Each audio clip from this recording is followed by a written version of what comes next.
Blessed are the poor in spirit, for theirs is the kingdom of heaven. බැගෑ සිතින් දෙව් සරණ පතන්නෝ භාග්‍යවන්තයෝය ස්වර්ග රාජ්‍ය ඔවුන්ගේය. ඔබ අවංකව ජීවත් වෙද්දී ඔබට ආශිර්වාදයන් විතරක් නෙමේ හිතේ සාන්තියත් ලැබෙනවා. වංක වෙලා දේවල් ලබා ගන්න ගියොත් තියෙන දේත් නැති වෙනවා. When you are honest, God is going to make sure your fruits are going to come above the ground. Nobody can stop it.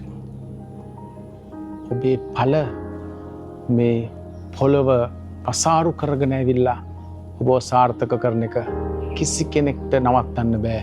ඔබ දෙවියන් වහන්සේ තුල අවංකව ජීවත් වෙනවා නම් ජේසුස් පිටයි.